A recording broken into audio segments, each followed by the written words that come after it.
conversar sobre o assunto que faz qualquer empreendedor passar a noite acordado. O din-din. E para falar sobre esse assunto, a gente trouxe ele, o especialista em educação financeira, Thiago Godoy, especialista em educação financeira da XP. Thiago, bem-vindo. Prazer estar aqui, Vivian. Parabéns pelo podcast. Você é um dos primeiros a participar, né? É verdade, está estreando com você. Uma honra, pessoal. Muito bacana estar aqui com vocês. Espero compartilhar aqui bons conteúdos para vocês. Com certeza. Thiago, vamos lá logo ao assunto que interessa. Eu sou empreendedora, vou abrir um negócio, tenho um dinheirinho guardado aí na poupança, mas eu vi que não vai dar. Vale a pena fazer um empréstimo no banco? Legal. Bom, primeira coisa, quem tem dinheiro na poupança é perder dinheiro, né? A gente sabe disso. Hoje em dia nós temos facilmente acessíveis investimentos que rendem mais que a poupança. E para simplificar, né? Porque acho que... Não, vamos falar deles. Vamos falar. Já que a gente já começou. Eu já comecei errado, porque eu já guardei no lugar errado. Mas a cultura, sabe que a poupança é o equivalente do chiclete para goma de mascar, né? Você fala chiclete, mas você esquece que chiclete é uma marca de goma de mascar. Mas ela é tão usada, né, que ela virou sinônimo. Gillette é uma marca de lâmina de barbear. Poupança, o pessoal associa poupança a qualquer investimento. Por quê? Porque a poupança é de 1861. Foi criada por Dom Pedro II. Meu Deus. Logo depois que ele criou a Caixa Econômica Federal. Na época, para poder, claro, dar acesso a crédito à conta bancária para pessoas comuns, digamos assim, né? Então, claro que lá em 1861 devia ser um bom negócio, mas... Em 2022, era melhor eu ter guardado no colchão, então. Ele era o imperador, né? Não, melhor guardar em investimento sempre, porque você vai ter alguma rentabilidade. Mas a poupança, já há muito tempo, ela deixou de ser um investimento atrativo. Por quê? Muito simples. Porque ela rende 70% da taxa básica de juros da economia, que é a taxa Selic, né? Aqui, grosso modo, é claro que tem uns detalhes ali que você vai ter um cálculo um pouco menor, mas é grosso modo 70% da taxa básica de juros da economia, Selic. Por que é ruim essa rentabilidade? Claro, tem até investimento pior, tá? Você tem que olhar quanto que rende do percentual da Selic. Eu vejo bancos aí que colocam nome de investimento em coisas que rendem 5% da taxa Selic. Que é nada. Aí sim, é guardar dinheiro no banco. No colchão. É guardar dinheiro no colchão, não rende nada. Então tem que ficar muito atento à porcentagem da Selic que um rendimento de renda fixa está rendendo. Isso é muito simples, é só olhar lá, perguntar para o gerente, olhar nas letrinhas lá que você assina quando você faz o investimento, sempre está assinando, né? Pequenininhas, As letras pequenininhas. Agora, por que a poupança é ruim? Porque ela rende 70% da Selic. Aí o pessoal fala, mas a poupança é segura. Meu pai investiu na poupança, meu avô investiu na poupança, meu bisavô, Dom Pedro investiu na poupança, né? O imperador, na época era uma monarquia ainda, né?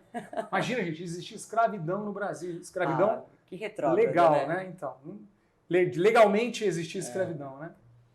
É surreal, tem muito tempo. Então, 70% da Selic é muito pouco, por quê? Porque, por exemplo, o Tesouro Selic, que é um investimento de renda fixa, que é um investimento com segurança, porque você está falando do Tesouro Nacional. O que é o Tesouro Selic?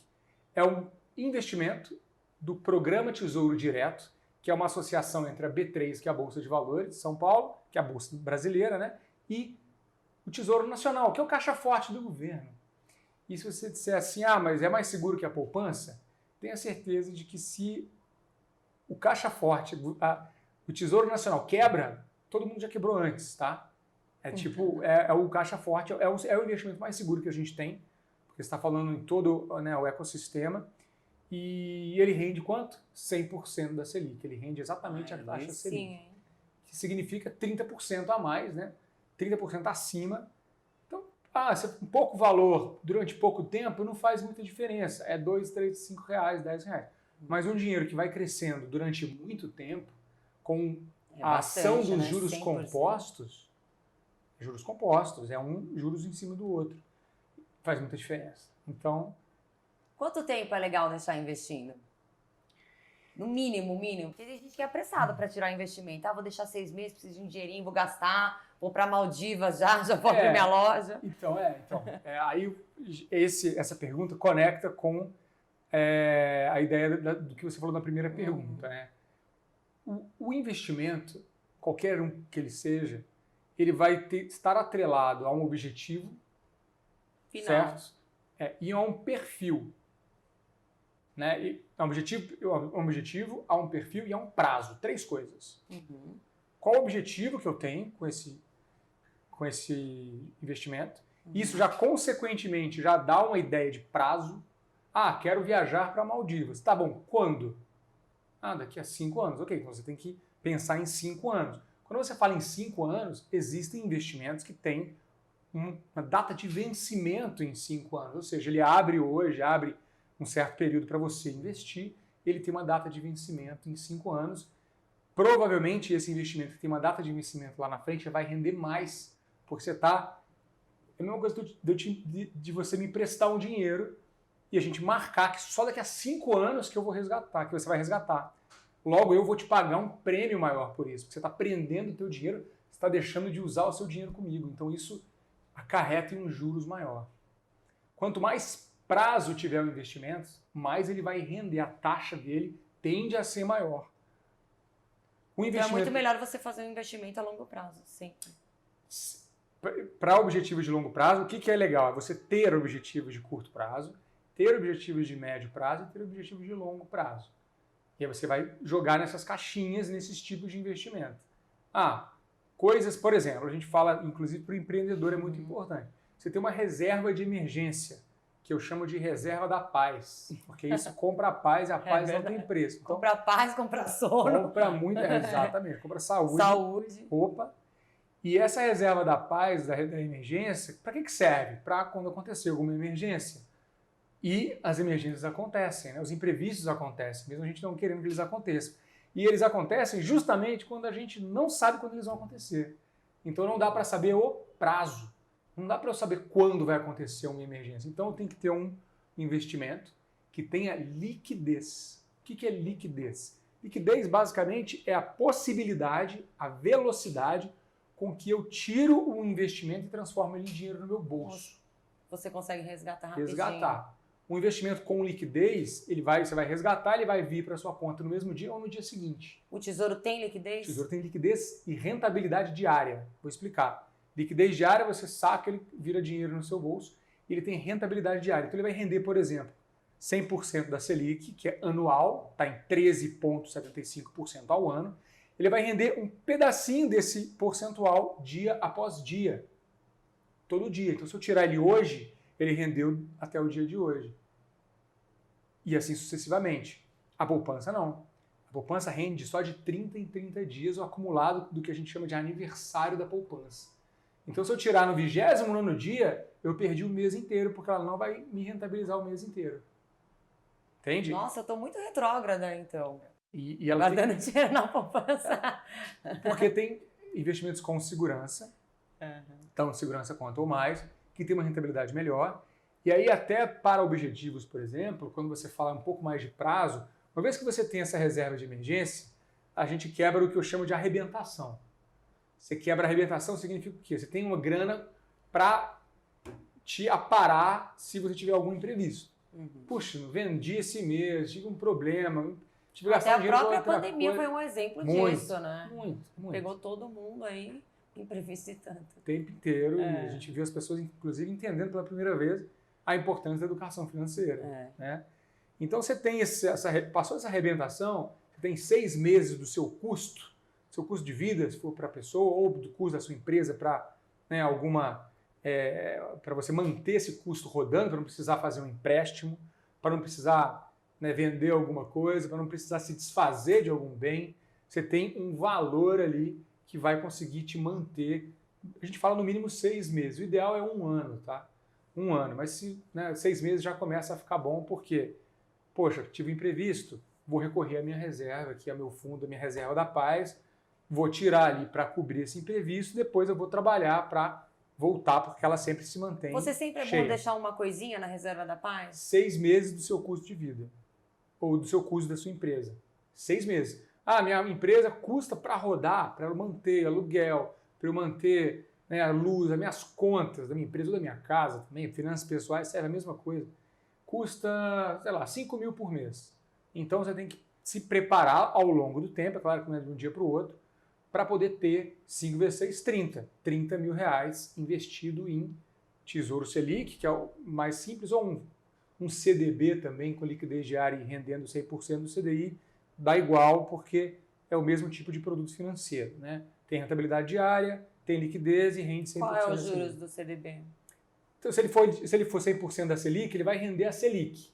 Está em 13,75% ao ano. Se a Selic baixar, ele vai baixar o percentual. Se ela subir, ele vai subir. Ele acompanha a Selic, o que é um bom parâmetro, porque a Selic acaba sendo, né, a taxa básica de juros da economia, que é definida pelo Copom, que é o Comitê de Política Monetária, a cada 45 dias, né, do Banco Central, ela é um instrumento de regulação da inflação. Então ela vai ter um acompanhamento, né? Ela não vai garantir que você ganhe da inflação, mas ela vai ter um acompanhamento que... Você não perde, pelo menos.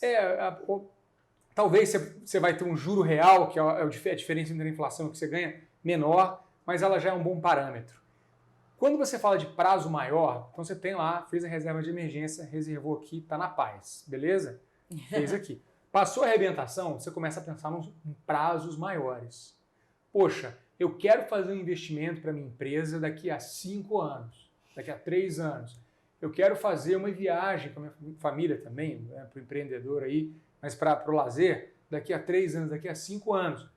Eu quero daqui a 15 anos pagar a faculdade do meu filho à vista, ou comprar um imóvel, ou fazer uma viagem mais cara, ou fazer um grande investimento, né, na minha empresa. Eu quero ter um dinheiro para daqui a um prazo mais longo. Aí você começa a olhar para outros tipos de investimento. Por exemplo, na mesma linha ali da renda fixa, que tem segurança, que tem uma previsibilidade, tem investimentos que são atrelados ao IPCA, por exemplo, que é a taxa, que é o índice principal que mede a inflação, né? Que é o índice de preço ao consumidor amplo, que é o IPCA mede a inflação, e tem investimentos que vão acompanhar a inflação e ainda oferecer uma rentabilidade maior, que é, por exemplo, o IPCA+.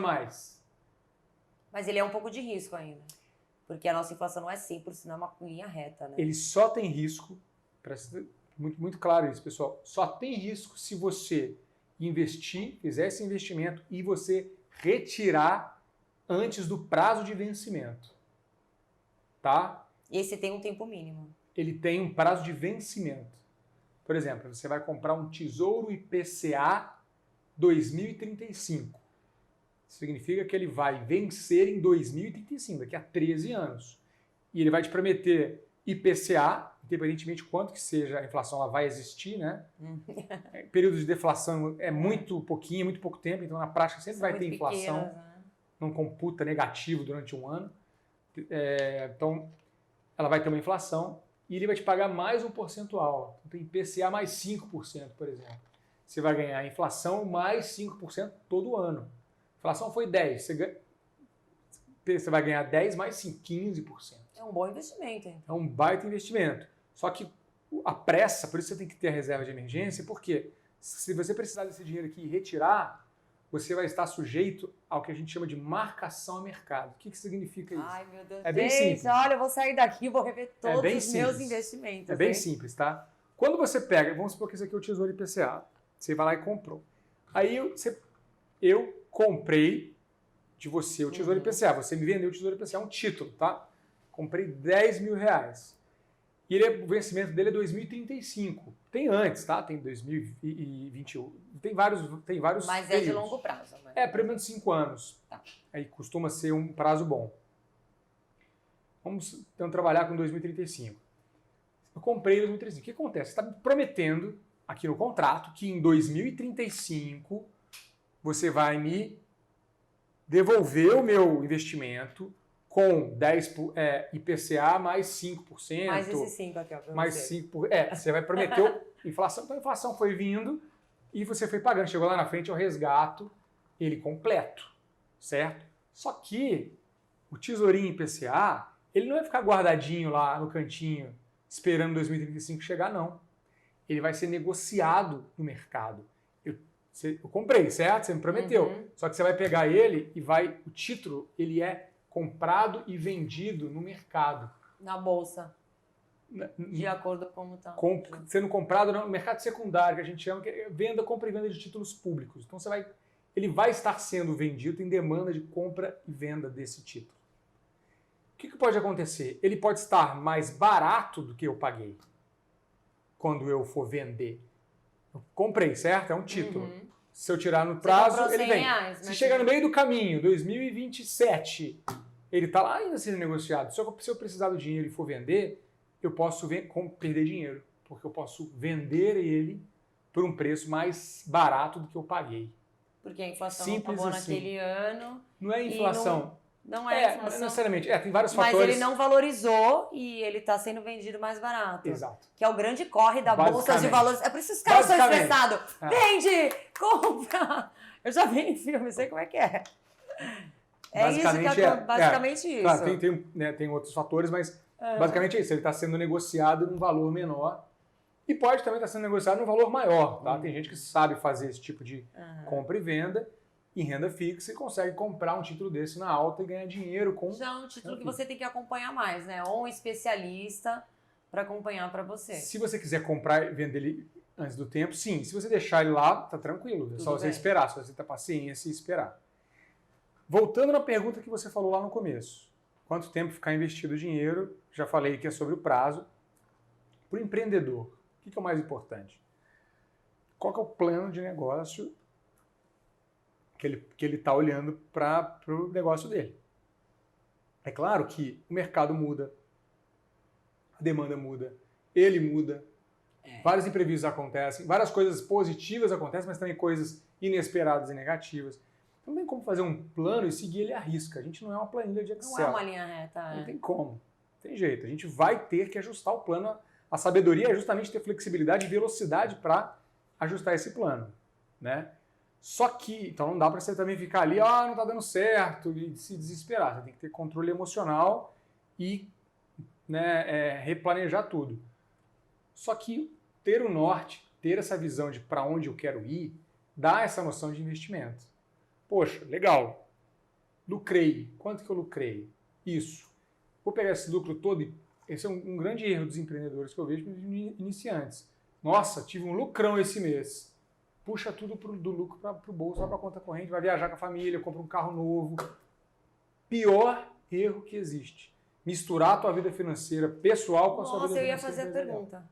Ia fazer essa pergunta. Não pode, jamais. Isso é um grande erro do empreendedor. Esse é o maior erro, Vivian. O maior erro. Não só investimento, faltou um dinheiro para minha loja, eu preciso repor uma coisinha, se eu tirar da minha conta pessoal, é válido ou não? Ou é melhor eu recuperar em vendas, de alguma outra forma? Tem que estar bem separado. Você tem que ter uma separação muito clara do que é a tua vida financeira empresarial e do que é pessoal.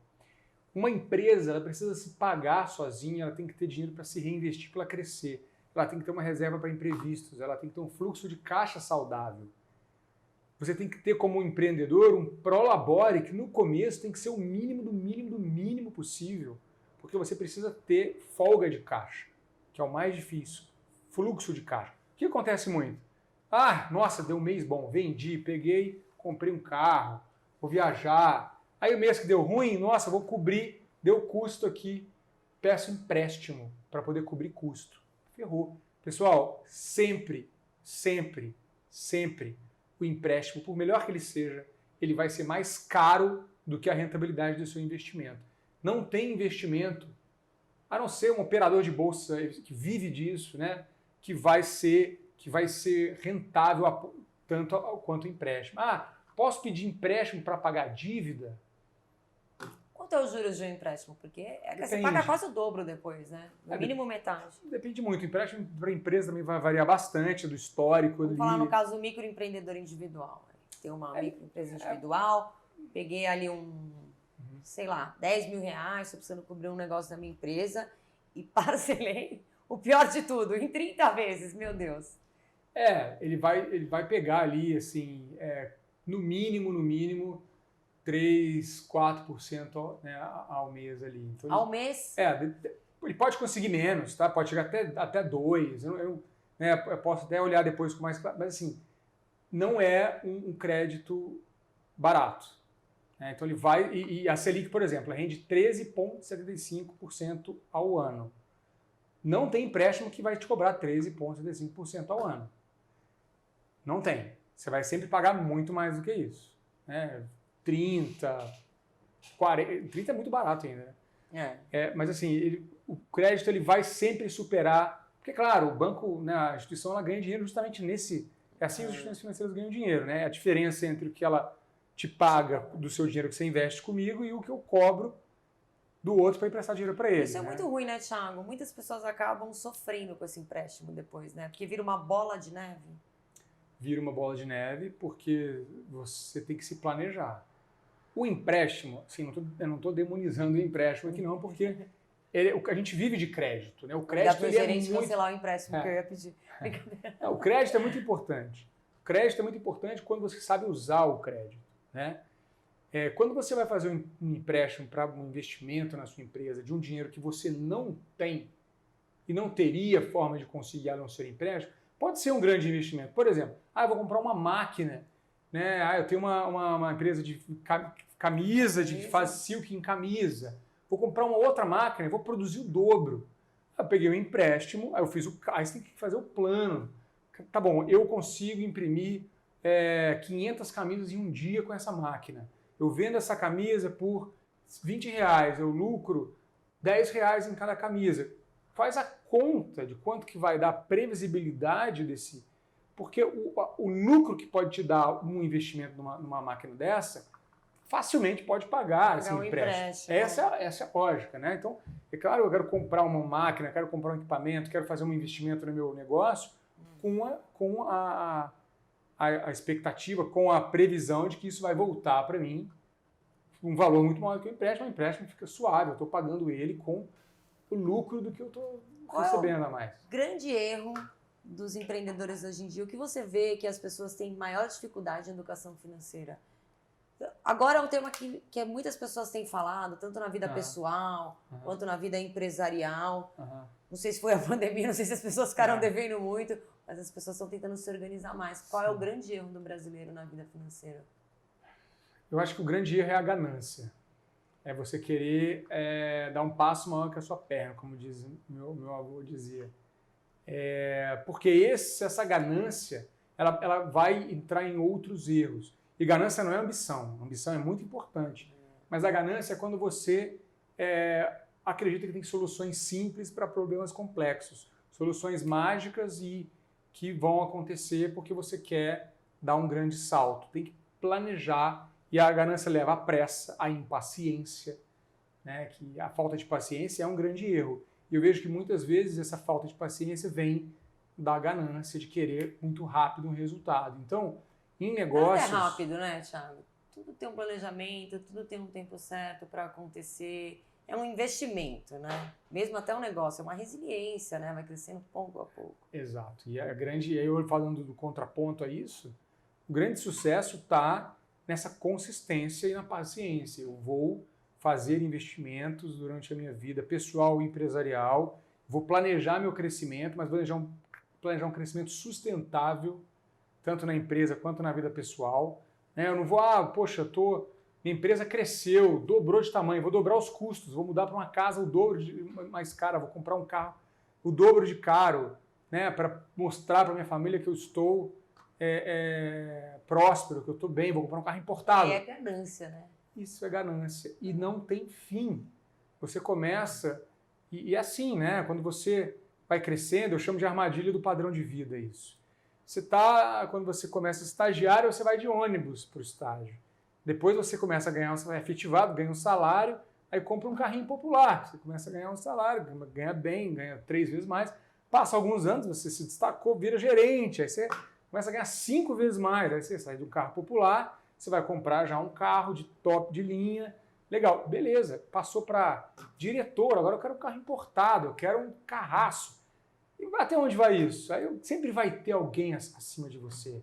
Aí você vai olhar para o outro que tem um avião, um jato. Isso não tem fim. Está dentro da gente saber o equilíbrio para poder se estruturar e não tem problema nenhum ter um jato. Tá? Você pode e deve ter. O problema é quando você ultrapassa essa sustentabilidade. Vira status, né? Vira status e vira uma coisa mais cara do que você poderia pagar. qual é o ideal de gasto que você tem que ter? Ah, vamos supor, eu ganho 30 mil por mês, qual é a conta que eu tenho que fazer? Olha, aí vai de cada pessoa, tá? Não tenho, às vezes na internet eu vejo pessoas fazendo fórmulas, eu sou contra fórmulas porque eu sei, por tanto tempo trabalhando com isso, com a metodologia que eu desenvolvo, que é um processo individual único. Não adianta eu te dizer o que você tem que fazer. Se você começar a replicar o que as outras pessoas estão te falando, aquilo pode não servir para você e você vai abandonar aquilo. Tem que ser do jeito que está confortável com o seu momento. E eu digo sempre, quando o ouvido está pronto, a mensagem chega. Você começa fazendo o que está confortável, vai ganhando confiança e vai melhorando. É igual com dieta, não adianta a pessoa imitar a salada que o outro come se você passou a vida inteira comendo pizza. Você vai ficar triste, não adianta. Você tem que fazer uma reeducação alimentar, tem que fazer uma reeducação financeira. E aí qual que é o que eu vejo? Uma pessoa que tem uma renda mais alta, por exemplo, ela tem potencial de guardar muito mais, porque ela vai conseguir ter uma vida ok, né, confortável e ter uma margem para poupar muito mais. Eu conheço pessoas que poupam 50%, 60%, 70%, até 80% da renda. Podem, sem dúvida, estão abrindo mão de outras coisas no curto prazo, né? Ela poderia ter um carro importado, poderia, mas ela tem um carro ok. Poderia ter 2 carros, ela abriu mão, tem um carro só. E esse tipo de coisa são escolhas. Acho que é isso que é o ponto importante, Vivian, pessoal. Nós fazemos 35 mil escolhas por dia, tomamos 35 mil decisões. Estudo de 35 Harvard, mil. Yale, estudo de Yale. Mulher, então, é 70. Para mais. São, claro, pequenas decisões até grandes decisões. E decisões financeiras a gente faz o tempo inteiro. Eu vou comprar uma água, né, com gás ou sem gás. Eu vou pegar um ônibus ou um táxi. Eu vou comprar um apartamento ou vou alugar um apartamento? Eu vou comprar um carro mais caro ou um carro mais simples? Vou comprar uma roupa de marca ou uma roupa tranquila, mais baratinha? São decisões. Quando a gente soma 35 mil decisões durante a vida inteira, se você faz 5% de decisões erradas, multiplicado pela sua vida inteira, você vai ter uma vida financeira desequilibrada. Se você faz 5% mais certo, qualquer coisa que você melhorar, vai melhorando a tua vida financeira em conjunto. Até a vida financeira tem a ver com o equilíbrio pessoal, né? É muito importante isso que você falou. Pelo menos eu enxerguei um pouco desse lado. Sem dúvida. Você tem que sempre fazer uma reflexão interna. Será que eu estou gastando? Será que eu preciso disso nesse momento? Quais são os meus valores? Né? Isso é muito importante para quem vai empreender também. Sim. Será que eu quero isso porque eu quero mesmo? Porque eu vi alguém, eu quero imitar? Ou porque o vizinho fez, eu... Preciso disso? E olha, eu fiz um mestrado aqui na GV em São Paulo sobre endividados. Eu estudei 400 pessoas endividadas. E o endividamento é uma coisa muito grave, tem de tudo, né? Claro. Desculpa, e eu vi pessoas de baixa renda, é claro, endividadas, que é mais comum, mas vi pessoas também de altíssima renda endividadas. É uma bola de neve. A pessoa endividada fica com vergonha, não conta para a família, não conta, né, para os amigos. Não dorme à noite, gasta não dorme à noite, engorda. Tem um estudo que mostra, né? Eu, claro, tive que fazer uma revisão de literatura e tudo, tem muita coisa já que você desconta em outras coisas, né? Desconta em outras coisas. Será que é por isso que o Mac comeu 3 donuts? Por isso que ele comeu 3 donuts. É porque ele está até mostrando ali que ele está um pouquinho acima do peso e tal. Mas é um estudo que mostra isso. Mostra que o endividamento adoece e deixa a pessoa mais obesa. Problema de saúde mental, maior causa de divórcio também, brigas, produtividade no trabalho. A segunda maior causa de queda de produtividade no trabalho é o endividamento. A primeira é morte na família, que a gente não vai conseguir evitar, né? Então, assim, é uma bola de neve que a gente precisa ajudar as pessoas a se organizarem. Porque quando você faz pequenas mudanças, pequenas decisões, pequenas coisas que você conhece e toma atitudes, você começa a fazer uma mudança em cadeia, uma mudança composta, exponencial. Você mudou um pouco de um dia para o outro, na hora que você vai passando 1 ano, 2 anos, 5 anos, a pessoa teve uma mudança que já é muito significativa. Então, como pessoa, né? E isso agrega em tudo, acaba refletindo em tudo. Fica mais tranquila, fica mais segura, né? Aprende a priorizar, começa a dar mais valor, que eu vejo muito por esse lado. Assim. O dinheiro, ele é uma coisa que a gente tem que respeitar, o dinheiro, né? Não é algo banal. A gente tem que ter uma uma educação financeira justamente para saber se relacionar com essa energia mesmo, né? Uma energia de troca, de prosperidade, de mudança, de transformação, que pode fazer muita coisa boa e positiva, né? Mas se você não souber manejar, pode te dar muito problema. O pessoal fala, dinheiro não traz felicidade. Mas, gente, pobreza não traz felicidade. Dá problema, né? Você tem dinheiro, você tem mais dinheiro, você tem mais condições de resolver seus problemas. A gente tem um tabu para falar sobre esse assunto aqui no Brasil, né? Não traz felicidade, mas nós vivemos num mundo capitalista, é o que você falou, né? Não pode ter ter ambição é legal. Como é que você falou a palavra? Ganância. A ganância que atrapalha. Exato. Porque a gente precisa comer, né? As contas chegam, você tem que ter o dinheiro para isso. Sim. Mas você não precisa ser ganancioso. Eu acho que é mais nesse sentido que essa frase serve. Sim. Sim, porque aí ganância ela vai de uma... Porque a ganância, ela se a gente for olhar, analisar, ela é um sentimento de escassez. Por quê? Interior. Quando você está vibrando na escassez. Por quê? Você está vibrando no que você não tem. Isso é vibrar na escassez. É você sempre olhar para a tua vida e falar, putz, eu não tenho... É o que eu falei, o cara não tem um carro, ele quer comprar um carro. Depois ele não tem um carro importado, ele quer um carro importado. E você, claro que é legal você desejar as coisas. Isso é muito importante até. Porque motiva a gente, é a ambição. Sim. Mas você ficar a ganância, ela é essa coisa meio aficionada, né? Meio obstinada pelo materialismo, né? E pelo mais e mais e mais. Então você está vibrando... Não tem fim, né? E você não aproveita o que você tem também. Você tem que aproveitar o que você tem. É uma coisa de você olhar para o presente, né? Isso. Na verdade, acho que é uma coisa interna. Você nunca está satisfeito com aquilo que você tem. Você tem que fazer uma revisão dentro de você, então. E é uma falta que você está com. Todo mundo quer dinheiro, todo mundo gosta. Você imagina, eu vejo assim, usar o dinheiro, né? E tem vários estudos que mostram isso, né? Ele pode cair para um lado tão prejudicial quanto drogas, álcool, comida também, tudo, sexo, tudo pode ir para um lado do abuso, né? Doce demais. Hoje eu vou repensar no meu doce.